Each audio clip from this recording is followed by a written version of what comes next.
Hello, everybody. Welcome back to my Daily Dose with Tim. Today is season 3, episode 52, and we are continuing the topic subject of creative financing. And today I actually want to walk everybody through what I call the basic business financials so that we can really picture it clearly in terms of how important every single component is, so that later on, when we're discussing different financing structures, you clearly understand how each component affects each other, because everything at the end of the day is they're all interlinked together in a way. So I'm gonna share some of the slides that I've been using to do this portion as well, so that it makes it a lot clearer. So I know a lot of you guys texted me yesterday to wish me well. Thank you so much. Had a full day of rest. I'm still not quite there yet. However, hopefully, fingers crossed, it's going to happen soon. Okay. And today I'm going to continue on because I've made a commitment to come to you live every single day. Come hell or high water, it doesn't matter how long or how short, I'm going to keep this trend going because, again, this is my commitment and this is a passion project. And after this, I actually get to rest, so don't feel too bad for me. And this is also why I always tell everybody that I really, truly wish that every single person will choose and can experience what financial freedom feels like, because it's on days like this, and I understand not everybody's got the luxury to basically just drop everything and being able to rest and focus on their health. And if you remember, one of the core values of Trust Your Talent is health.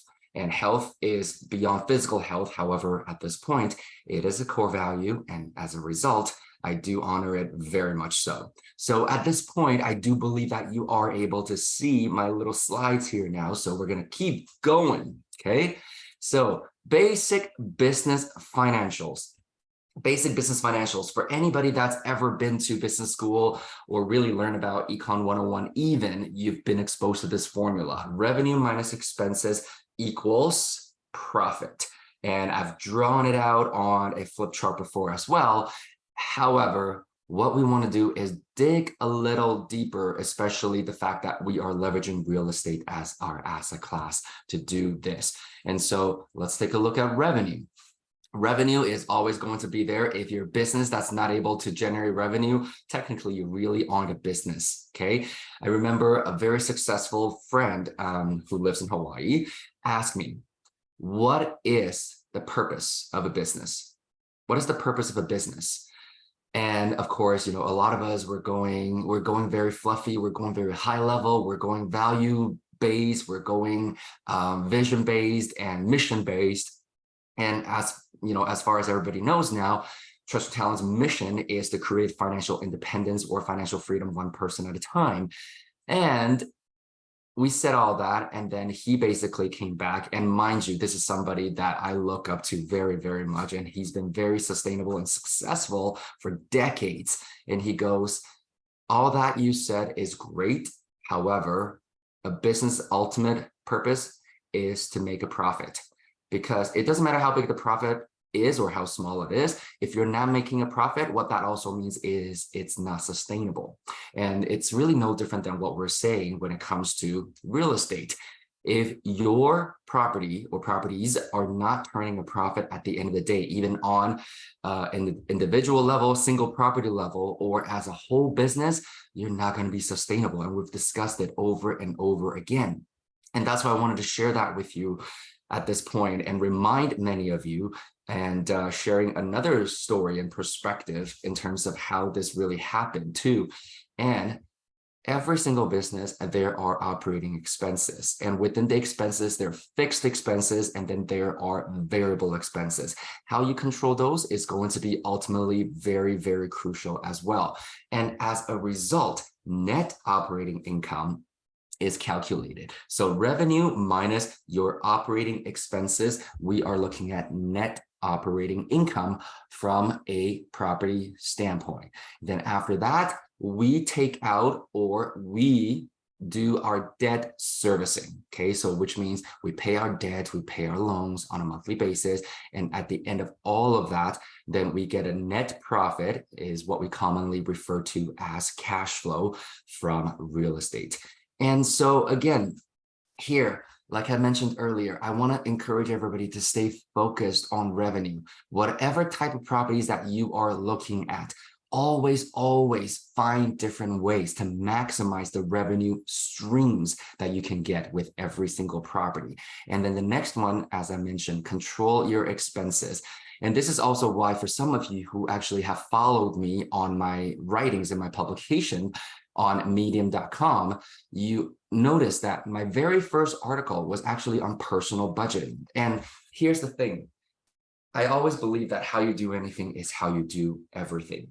And so many people, and I don't mean to be flipping with you or some of you, is that I truly do believe that if you're not able to have your personal budget under control somehow, okay, if you always feel like you're behind or you're not tracking your expenses or you're not doing your budgeting correctly, you're going to have a heck of a hard time running any kind of business, even if it's real estate investing, simply because of the fact that you need to have that basic sense. And this is why so many times I am encouraging everybody to go and download my tracking sheet, my expense sheet, just so that at least you can spend the first 30, 60, and 90 days dealing with your own personal expenses, because these are all ongoing tracking that needs to happen. And especially for many of you, I know you want to go through the BRRRR process because that's how you make the money accumulate and create the equity that you're looking for. So there's a lot of, when we say stabilization, it's such a giant umbrella term that covers the entire renovation. And within that renovation or value add process, there's so many subcategories, meaning expenses that we're going to have to track. And so if we're not able to track our personal expenses on a day-to-day basis, it's going to be very difficult. I'm not saying impossible. It's going to be challenging and difficult. And frankly, in the last almost 10 years now, I have seen students literally, they suck at tracking their personal expenses, and yet they have a business mind. So it probably just comes down to habits. At the same time, though, again, how you do anything is how you do everything. And time again, I will say this, not even the 80-20 rule. So 90-something%, in my opinion, of what I've witnessed, if you're not able to track your personal expenses, you're not able to track your business expenses effectively. And that puts you in the danger zone. And so I would encourage you, and I'm going to share that article again, just so that you can get to the point where you can download a tracking sheet. Again, if you're already using a different budget system, that's great. However, I want you to honor that, because I remember a friend of mine saying, well, yeah, I had the best of intention of budgeting. However, really all I'm doing is tracking my expenses. And that doesn't really help in the long term, especially if you're running a business. You can track all the expenses that you want. However, if it's always exceeding your revenue, then you're not going to have a very healthy business. Okay. So moving forward, hope that point is driven home by now. And so when it comes to financing and debt service, we always say use OPM, use other people's money, or again, other people's inactive, underutilized money. And this could come from, as we touched on yesterday in the last episode, institutional money or private money. And then at the end, you have cash flow. However, NOI, net operating income, I always tell my students, and I know this negates a lot of people's teaching out there. However, I'm going to say, well, this is why you're here and sticking to my daily dose with Tim, because NOI really is where the most important number lies. I know some of you are going to go, well, hang on a second, Tim. When we went over the 6 priorities, you said cash flow is the most important number. No, I said cash flow is the priority, okay? You don't get to cash flow until you learn to control your NOI and also as a result, your debt servicing. And that's the thing. And when it comes to looking at any deals, and this is why it's really funny, I've had students and even audiences that over the years have texted me, reached out to me and go, well, Tim, it is so hard to look for cash flowing properties in cities like Vancouver and Seattle or Chicago or New York or Miami or Toronto or LA. And I go, yeah, well, you know what? What's the NOI like? What's the NOI like? And this is why, again, if you want to go back to season 1 and season 2 and go over the income property or the multifamily episodes that I created. Hopefully that'll give you a better idea. A lot of people want to talk about cap rate, cap rate, cap rate. Cap rate really doesn't mean a whole lot. Simply because, why? Because cap rate is NOI divided by price, purchase price, or value is determined based on cap rate and NOI. So again, if this is very high level, make sure you go back and watch at least season 2, the episodes on multifamily. I will put those in the comment section again for everybody. However, what I really want to focus on is the running joke is, of course, you can cash flow in any city as long as you don't take on debt. Why? Because this is why they call it cap rate. It's called capitalization rate. So it's how hard your money is working for you. And if you are not taking on any sort of loans, any sort of mortgage, any sort of debt, then really your NOI would technically equal your cash flow number.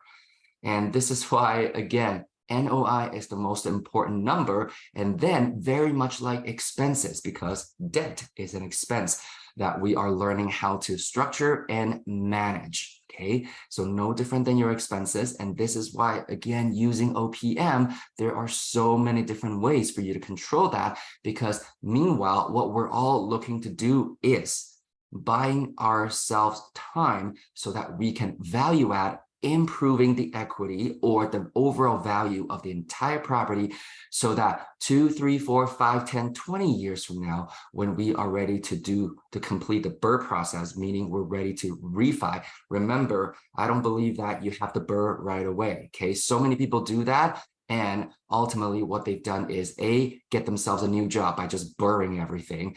B, you're going to run into a lot of financing situations where they're not going to allow you to pull out as much equity as you thought you could. And then you have to start the cycle all over again to raise funds. And so as a result, it really hurts your progress, which I am really advocating the fact that you do independent deals and you understand your local lending rules before you even get into any deals, because this is exactly how I teach. This is exactly how our students operate. Nobody is going in thinking, oh, wow, you know, I'm going to BRRRR and pull as much equity out as I possibly can and repeat that process within the first 3 to 6 months.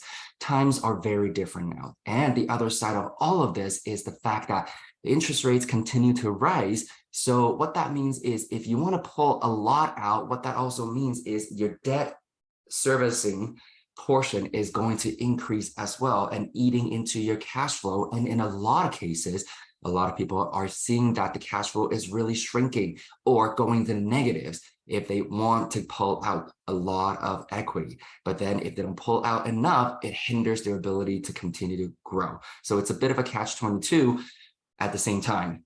Again, when you have a coach, a mentor guiding you, you're able to figure out your own path with them. They're going to help you figure out your risk tolerance and how you want to proceed from that point forward. Because I know so many of you have heard of the BRRRR process, because BRRRR 4 or 5 years ago, it's kind of like multifamily these days. I always said this: BRRRR is not for everybody. Multifamily is not for everybody. However, does it mean that we don't learn how these strategies work? No, we want to put as many tools in our tool belt as we possibly can, so that whenever there's a new opportunity that come across our desk, we can look at it from all different angles. Okay. And so moving forward at this point, now that you understand sort of the relationship between all these simple big categories: revenues, your operating expenses, your net operating income, NOI, debt servicing, and cash flow, the main 5 things on our business financials when it comes to real estate investing, let's keep going. So revenue-wise, where it all starts, okay?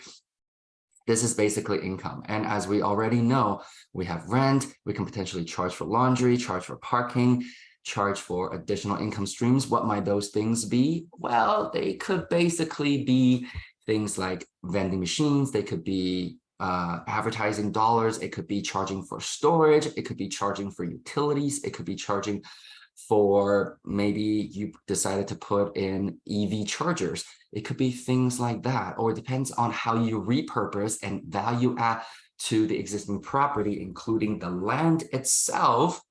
Again, I've had students that basically just say, At first, I wanted to add additional dwellings. However, before I decided to do that, I realized, hang on a second, I'm not going to be burning this right away. So for the next 3 to 5 years, what I'm going to do is I'm basically just going to have the extra land quickly serviced to do so that I can actually rent it out as RV parking spots or seasonal business for whatever reason. So one of my students actually have been able to do that. And in the summertime, when the RVs are gone, he's renting it out to food trucks locally. And then in the wintertime, where people have come back now with their recreation vehicles, I know some of you guys call it, it's not RVs, what is camper vans, okay, in different countries.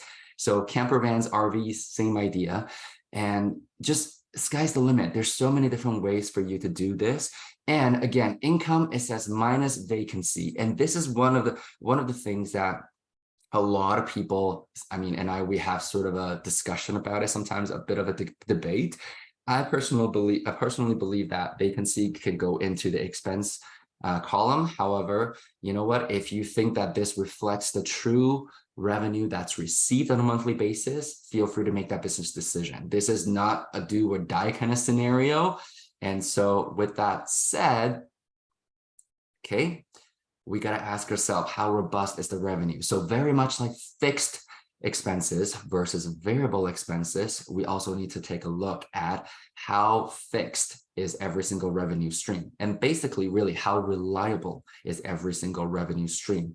And if you want somewhat reliable revenue streams, then you got to start to think about what could be reliable and how you can actually make that happen. For example, laundry services. I have investors and students basically who said, okay, well, I'm just going to do coin laundries. And then at the same time, they also run into the situation where the coin laundry company isn't being very responsive nor super honest, meaning they're not giving my students the money back when they're supposed to after they check the machines, and they are very, very slow and they charge a lot of fees. And so as a result, I have a lot of students that decided to go, you know what I'm going to do is I'm going to basically just charge an additional fee that will be built into their monthly payments, and they can do as many loads as they would like on a monthly basis. So it's completely up to you on how you want to do this. And also think about every single item in your revenue column. Can any of them drop to zero? So for example, from a rent perspective, well, when it's vacant, when it's empty, it is definitely zero. However, at the same time, most of the times you have a renter that's paying rent for their residential unit. What that means is you might be getting a contract for parking as well. If you tie them together, even if you don't tie them together and you are marketing them and selling those spaces separately, technically speaking, usually if they stop paying rent, they'll stop paying for parking as well. And so these are the things that you got to start thinking about, just so that you can really figure out how you can change and decide your own business model whenever you are deciding to market your properties for rent, okay? And then controlling the expenses. What are the expenses? It's a really funny picture that I actually borrow from one of my old slides here. It's a guy named Mo. So monthly operating expenses. So when we think about Mo, we think about somebody that kind of just sits on the couch and eating, drinking, watching TV, basically doing nothing purposeful with their life, with their time. And so expenses, what are they typically? There's always, if you remember the lease option modules or episodes, PITI. So taxes and insurance are usually there right off the bat. And then because it is an income property, it doesn't matter, it's small multi or larger multi. I mean, again, single family homes, a lot of these, you pass it through directly to the tenants. They will be setting up their own account for water, sewer, electricity, and gas, and also seasonal items like snow removal and landscaping. And then depends on the cities or the county that you are in, garbage removal sometimes is lumped in together with all the utility bills. A lot of the times it may not be. And so it just depends on how you actually get those bills so that you can properly input them into your line items. And when I say line items, a lot of the times there's line items for us as investors when we are analyzing the deals. And then there are line items in the sense of accounting and how your bookkeeper is going to track things. So those are two very different things. And you want to make sure that you have that conversation with your bookkeeper in terms of how they will prefer that you provide this data. And sometimes it could be as simple as, well, here's the first bill, so you categorize them, okay? And then repair and maintenance. This is a very big item. And if you go back to season 2, I also created an episode called The Most Commonly Forgotten Expenses, okay? And so maintenance and repairs, even if we don't use them on a monthly basis, on a regular basis, this effectively is your contingency fund. Now, remember, when you have turnovers, more often than not, you might have to clean up the unit. That's basically a given. You might have to do some minor repairs to bring your units back up to shape. Sometimes it might be medium to severe damages. And again, like the recent experience that I had, it's over $60,000 of damages at this point. However, most of the times, at the very least, you might need to do a fresh coat of paint. You might have to update some light fixtures, at least light bulbs. You might have to shampoo your carpet. Depends on, again, the kind of tenants that you have in there. And as a result, maybe some minor repairs on the dents and the scuffs on the walls, or perhaps even maybe the appliances are starting to break down and get old. So all those things actually come from here, and depends on the type of property. You might also have to update the filters, the furnace, anything that you can possibly think of that's currently attached to the property. And so even if you don't use it, make sure that you don't reclaim that on a monthly basis as cash flow. I've seen, unfortunately, some buying groups or some selling groups, particularly in realtors, they will share their pro formas or their deal analysis, and they will reclaim maintenance and repairs. And in my opinion, that is a complete sin, because really this is where people get in trouble and they get disenchanted by investing in real estate over time, because the moment there's a turnover, all of a sudden they're going. And I mentioned this before, is, well, I mean, I was only cash flowing about $200 a month already. That's it. And all of a sudden, any mortgage pay down, any cash flow, any capital gain that I've got over the last couple of years when this tenant was in there, because of tenant turnover, basically I made nothing. Because remember, it's not just maintaining the physical unit itself. Remember, when it's vacant, does that mean your bill stopped? No, because that is still expenses that are going out. So you also need to leverage your maintenance and repairs budget to cover that. Or some of you will argue, basically, isn't that what what vacancy is for? Well, yes and no. However, most people tend to underestimate all these expenses. And there's also a webinar that I did quite a few months ago now, this year in 2023, about how you can stress test your own deal. So I'm going to put a link there too, so that you are able to run your numbers as carefully and unemotionally as possible. Okay. And then also, if you are working with a property management company, whenever you have to replenish tenants, there's also another fee, another charge in addition to that as well. And a lot of the times you may not even be able to figure out how long ahead of time you're going to find a brand new tenant. So it could be as quickly as a day, it could be as long as a few months. So during those few months, do you have enough in your reserve to cover that? Or is that eating into your cash flow already and causing it to go negative even? So I'm really, really serious about this, just because I can see so many people get the shiny object syndrome when it comes to multifamilies. And it is not as simple as what people paint it to be. And I want to be very real with everybody, because again, it's not always rainbows and butterflies. However, if you do everything properly and you follow the steps that I am giving you and the suggestions on how to stress test the deals, and a lot of you guys that are watching are also already Trust Your Talent students, make sure your mentors really challenge you on how you stress test your own deals, because this is vitally important, because it's the difference between becoming financially free in 2 to 5 years versus becoming slaves to your properties. Okay, so make sure you're not doing this to feed your ego, and do not emotionally manipulate your own numbers when you're doing deal analysis. And management, as we discussed, and re-tenanting cost. So I've already listed it out for you when we're talking about repairs and maintenance.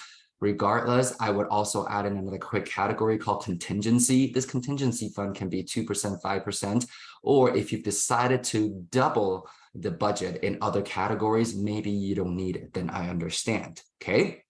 And so again, just to recap, net operating income basically is revenue minus MOE. So all of our revenue income streams added up, and we take away MO, then that means we get to our net operating income. And wealth starts here. Wealth starts here. And why do I say that? If you remember, I always say properties are like people, and the older we get, the more problems we have, the costlier it is to maintain. And this is why, again, we are all performance-based investors. And there have been times where I have underperforming properties that are in very, very lucrative markets, meaning the natural market lift is great. And if it's not performing, I have no problem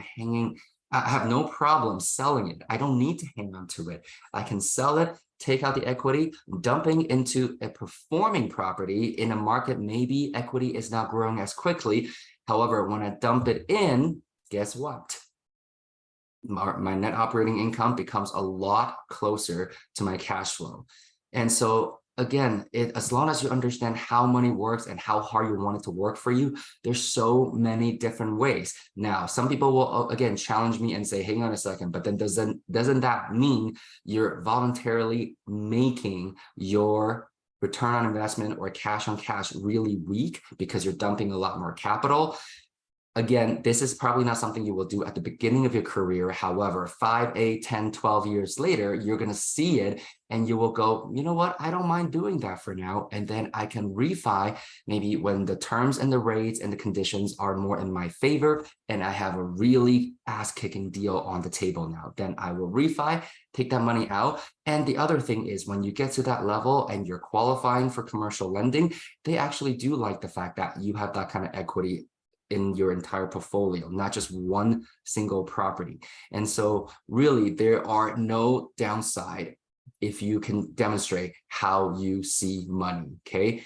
Again, real estate is just an asset class. It's no different to the lenders that you're going to be working with. And if you can demonstrate you understand how money works and every decision you make is to make your money work harder for you, it's going to be so much easier for you to get loans and financing moving forward. So with that said, thank you so much. I know I'm going to be tagging a lot of previous episodes in the comment section. I hope you got a lot out of this episode, and make sure you watch the previous episodes as I'm going to be putting them in the comments so that you can be fully caught up before we continue this subject on creative financing. With that said, thank you so very much again for sticking with my Daily Dose with Tim. I will see you back here at the next episode. Live well, everyone.